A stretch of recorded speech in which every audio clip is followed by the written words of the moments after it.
Now on CoastTV News. More vigils and tributes planned for a fallen officer, where you can honor Corporal Matthew Ty Snook. Gathering to celebrate Kwanzaa, how the holiday was marked in Snow Hill. Lots of clouds as we head into your Sunday, a bit milder than and really mild with 60s Monday, then temperatures crashing after that into Tuesday. I'll have complete forecast details coming up. This is CoastTV News at 11. More vigils, fundraisers, and now funeral arrangements for slain trooper Matthew Tyler Snook. Good evening. I'm Madeline Overturf. Welcome to CoastTV News at 11. The list of vigils grows for Corporal Snook, who was murdered while working overtime at a Wilmington DMV on Tuesday. First, here on Delmarva, a vigil in Georgetown. More on that in just a moment. Sunday, Delaware City is also hosting a vigil. Monday, there's one in Hockessin, and Tuesday in Glasgow, also in Newcastle County. Snook will be laid to rest in a little over a week. His funeral will be Monday, January 5th at the University of Delaware's Bob Carpenter Center. State police say a public visitation runs from 9 a.m. until 1 p.m., followed by memorial service and final honors. Interment will be private. The vigil here in Sussex County will be held in the county seat starting at 6 p.m. at the Georgetown Circle. Important to note here, the circle will be closed to traffic beginning at 4:30 p.m. Only police vehicles will be permitted to access the circle. At the end of the service, Mayor Bill West says organizers would like to have all first responders stand in front of their vehicles around the circle so the crowd can thank them. One of the organizers, Brian Pettyjohn, says Georgetown made a vow to always step up after one of Georgetown's officers, Chad Spicer, was killed in 2009.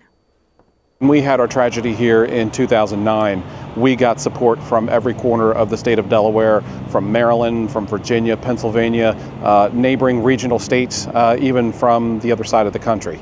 And a few of us that were really involved with that made a pact at that point in time that if anything like this happened at any other place in Delaware, that the Georgetown community would step up and offer our support, not only to the family but to the law enforcement community, to let them know that we're with them, we're praying for them, and we're here to support them.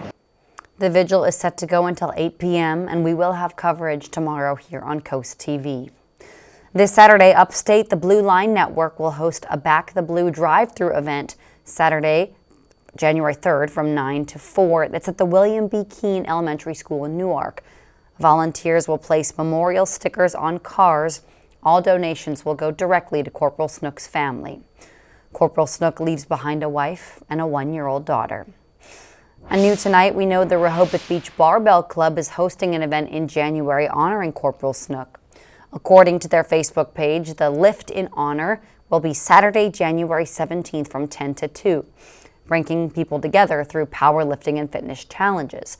The club says all participants donate directly to the official fundraiser supporting Corporal Snook's young family.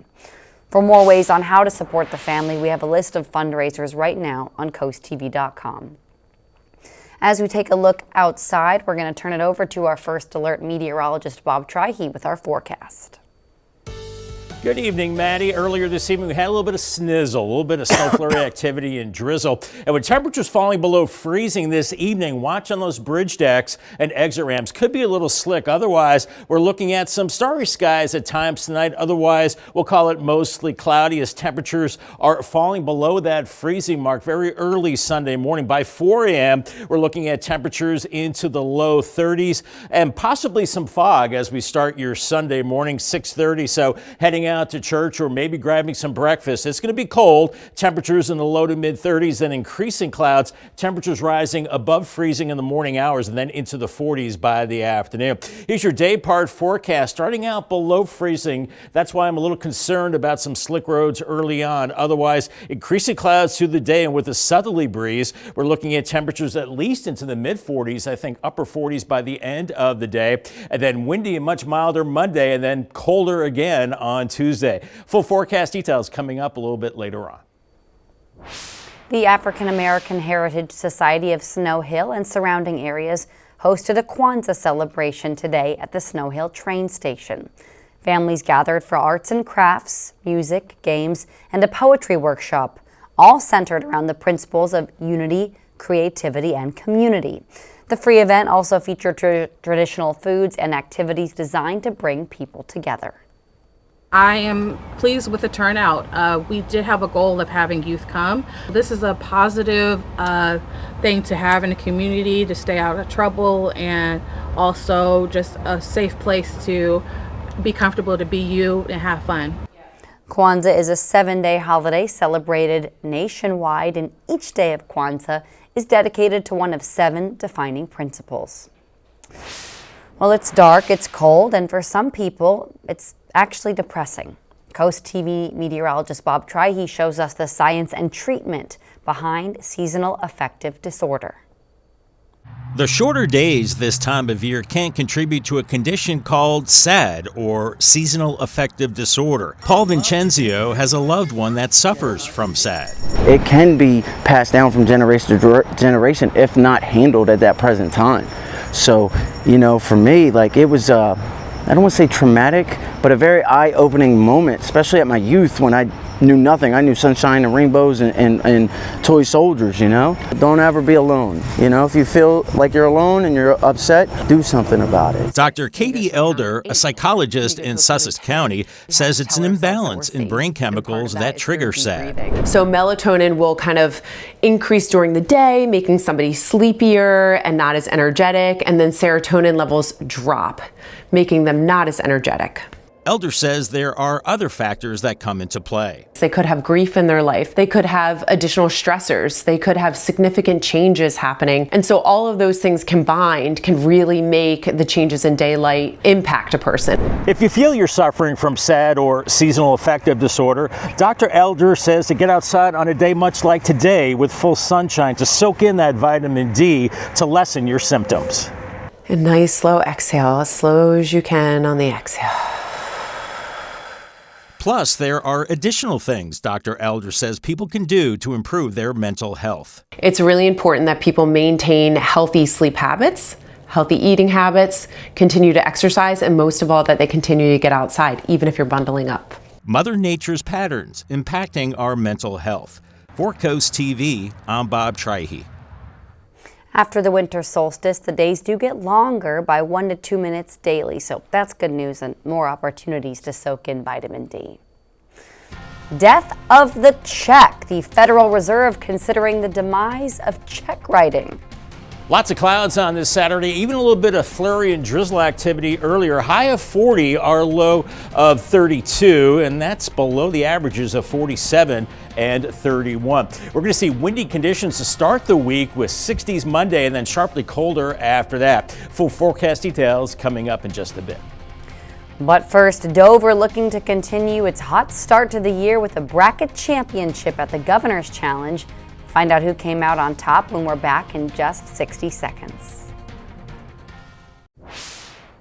The Governor's Challenge keeps on rolling in Salisbury. A couple of local teams played for bracket championships today. One of them, the Dover Senators, tried to build on what's already been an impressive start to the 2025 season, and our Delmarva Sports Network team is there. Good evening, Delmarva. Darren Wallace here with more coverage from the 2025 Governor's Challenge here at the Wicomico County Youth and Civic Center. Joseph Taylor and Dover were looking to secure a bracket championship victory with a win over the Tuscarora Huskies. And early on, it looked like they would do just that. First quarter, Taylor dials it up from the outside. The corner three gives the Senators an early 3-0 lead.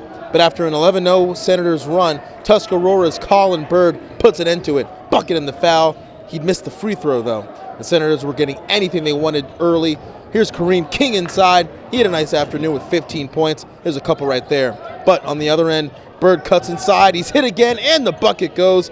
Bird was trying his best to keep the Huskies in this game on his own. They trailed 15-4 after this point. Staying in the first quarter, it's Bird again.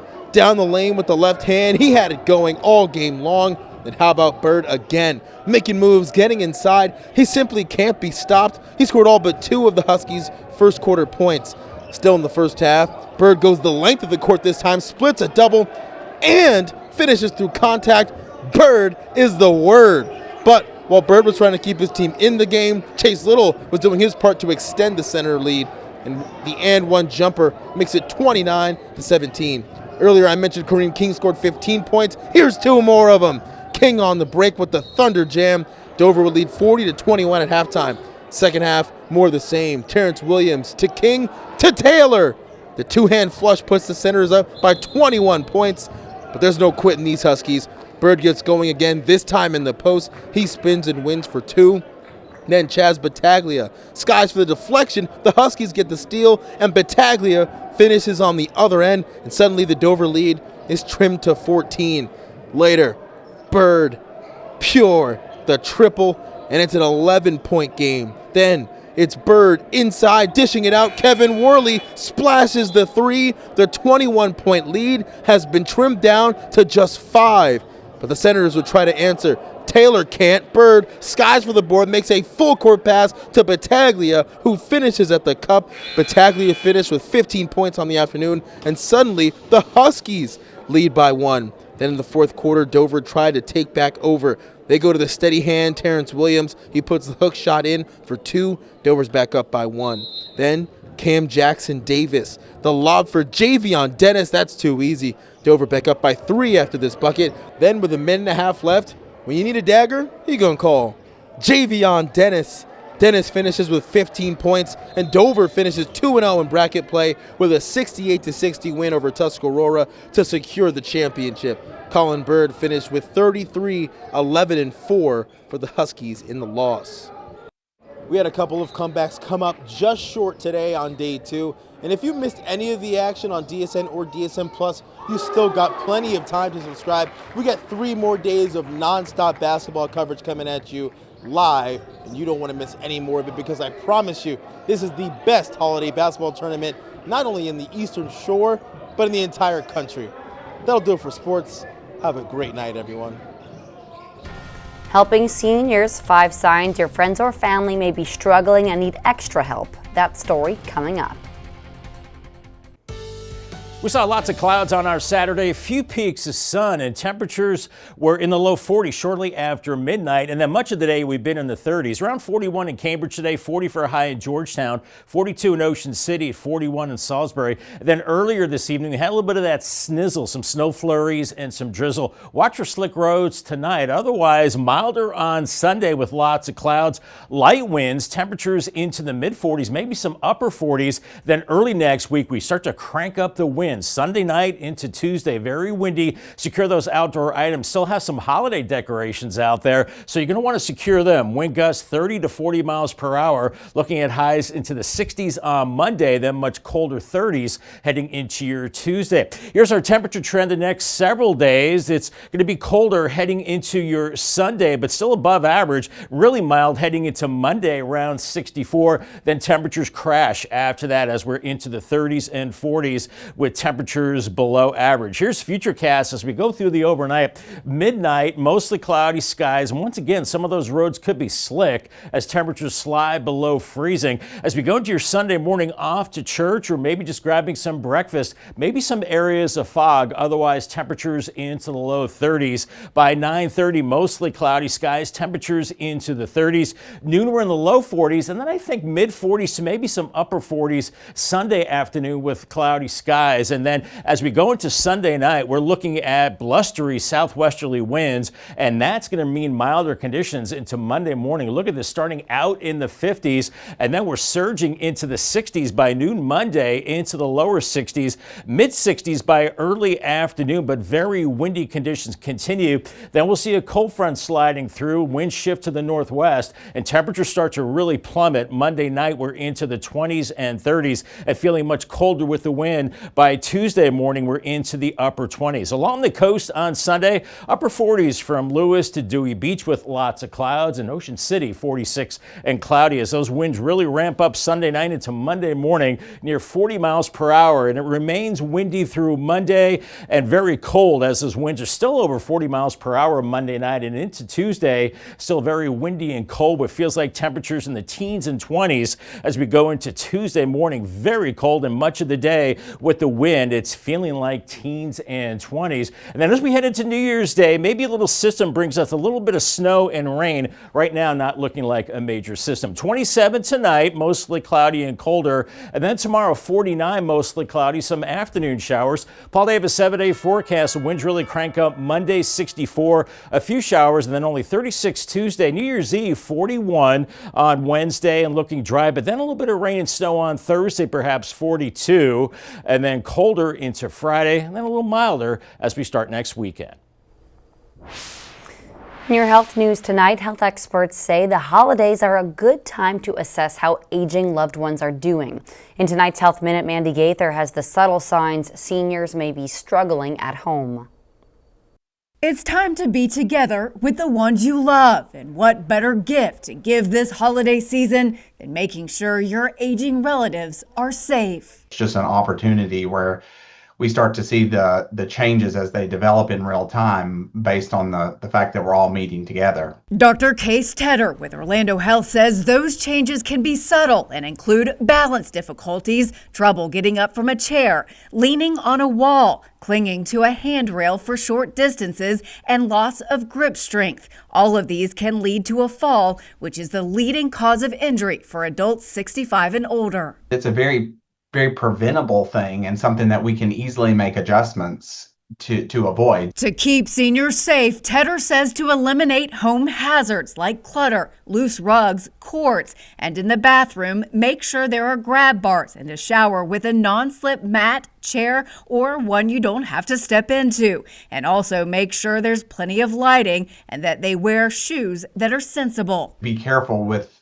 house shoes or socks that don't have any grip on the bottom. This is a huge source of falls as people try to get out of the bed. Physical activity is important at every age, and Tedder says it can also help prevent falls. Easy strength training balance exercises, 10 to 15 minutes, even a day, or a stress ball with grip strength or small weights can sometimes improve tremendously balance and coordination. For Health Minute, I'm Mandy Gaither.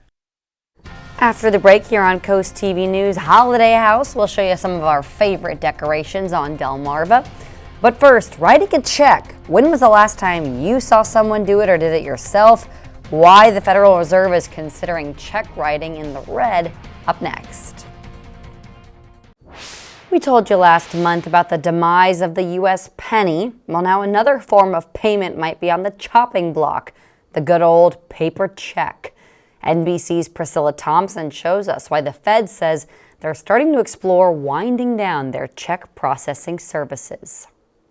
Paper checks. They've been a fact of life for, well, pretty much as long as banking has been a thing. I'd like to cash this check here, and then I'd like to take you out for a steak dinner. But whether you're cashing them, and I'd like to cash it, or writing them, $1.09. in today's digital world, it can seem a little old-fashioned. And now, the paper check could bounce for the final time, after the Federal Reserve announced it's considering overhauling or even winding down its check processing services. In a recent notice, the Fed writing, over time, check use has steadily declined. Digital payment methods have grown in availability and use, and check fraud has risen. They're still asking for input from the public, but whatever they decide to do could have an impact on consumers. You can easily see the domino effect. Banks outright might stop using checks over the next few years. If it's not happening from the government, then why would it happen in the private sector over time? So will checks go the way of the penny, which the U.S. Mint stopped making last month?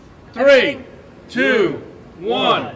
The Fed isn't alone in taking a hard look at paper checks. In September, the Social Security Administration stopped sending out benefit payments via check, switching instead to direct deposit and payment debit cards. The SSA saying those methods are faster, more efficient, cheaper, and more secure. And a number of big retailers, including Target and Whole Foods, have stopped accepting personal paper checks. It's probably not surprising that Americans are also putting down their checkbooks. A June study by the Federal Reserve Bank of Atlanta found the share of bills paid by check in 2024 was just 7%, down from 19% just a few years ago.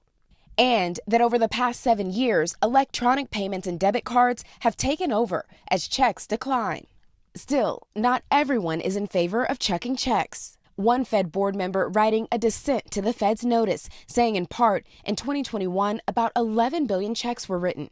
Checks remain important payment mechanisms for consumers and businesses. Any transition might be tough for some vulnerable populations, like seniors who struggle adapting to new tech. That's why you can't eliminate it right away. There's still millions of people that depend on it. The American Bankers Association telling NBC News the Fed's move is a, quote, positive step forward, but adds it's critical that any transition ensures inclusivity. People we spoke to were divided. It's sad to see, just like the penny, but I think it's the way of the world. I still use a few checks myself. I haven't used a paper check in maybe over 10 years. Not exactly a blank check to do away with paper, but the writing may be on the wall. Priscilla Thompson, NBC News. Another week in the NFL. This week on Sunday Night Football, the Chicago Bears take on the San Francisco 49ers. We have the game right here on Coast TV and our hyper-local news after the game. We are still showing off our holiday house decorations, and I absolutely love this one. I want to show you. This is from the Hamiltons in Salisbury, watching Coast TV. Their display of about 70 Buyer's Choice carolers. Thank you, Hamiltons, for showing us your home. We want to see how everyone is decking the halls, and we'll do this through New Year's. Send us your photos and videos by going to coasttv.com/holidayhouse. We'll be right back. Heading out Sunday morning, watch for some slippery roads as we're still seeing temperatures below freezing. Then we're rising above freezing. Lots of clouds, a southerly breeze, and temperatures warming into the mid to upper 40s. Remember to call the Coast TV First Alert weather phone. It's sponsored by Brockstead, Mandalis, Federico. Here's your Paul Davis 10-day forecast. Getting really windy into early next week. Make sure you secure those holiday decorations. 64 on Monday, a few showers, then temperatures tank after that. 36 on Tuesday, and then 41 Wednesday. I think we're dry New Year's Eve, and then New Year's Day, maybe a little bit of rain and snow, 42. Into next weekend, we're into the 40s, and then maybe a more important system, maybe a little bit more in the way of rain and snow to start the following week, as we're looking at 38 by Tuesday with some of that rain and snow. Bob, thank you, and thanks for joining us here for Coast TV News at 11. For more news and local weather, you can download our Coast TV News app. Saturday Night Live starts right now. Have a great night.